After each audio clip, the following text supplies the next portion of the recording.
شما میخندید گرمان ها جدا میشد درد نیست میشد عصب آرام میشد خیلی بختیار شاگردان در باره تومور کتابچه نوشتیم که کسالا باید فهمد که چه خیلی خوب کند چیکار کند چی خورد خیلی اوپرایزنی کند یادگیری خودش نسکره میبوده خوش خیلی کن اینجا مدرس لوبوی در رسید چاپ شد یه صفحه یک مردک پرسید که کتا افتار فروشنده منو میشنم تاجیک گفت разве таджики могут писать о любви? А инде там, когда таджики знали о любви, знаете, что такое? Извинения просить.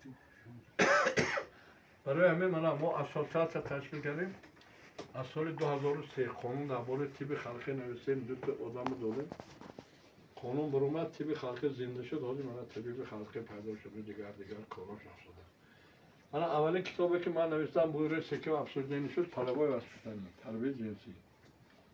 من اسلامی نمی‌فهمم اون جلوتگی بودم من ازم جورا 40% من متریال خودم 60 سالش من کتابا گرفتم هر یک کتاب نویسی آدم خودش همش نمی‌نویسه البته آناتوم فیزیولوژی دیگر چیزا باشد است خوش کتاب درباره خدارحمتی پسرچه زخم یگم را این کدام آدمی که آدمش گم کردگی باشد خونده آرام میشه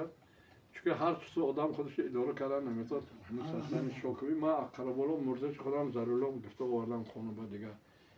بعد پریجبات کردیم دیگه گفتم سلام اكو زنده نمیشد بیفایده من خدارحمتی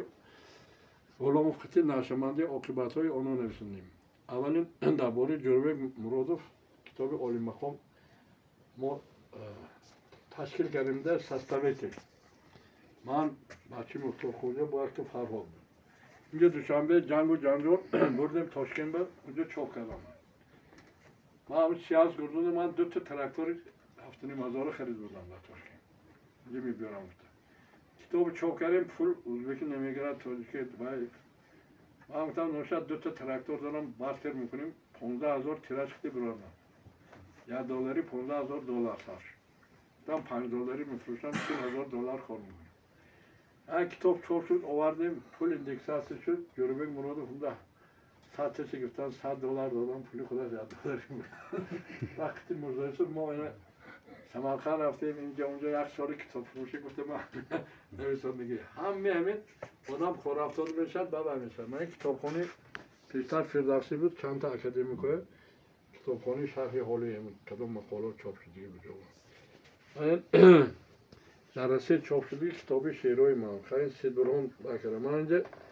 مکتوب ها گم میزنم من 100 تا مکتوب دستگاه پریزه می نویسندگی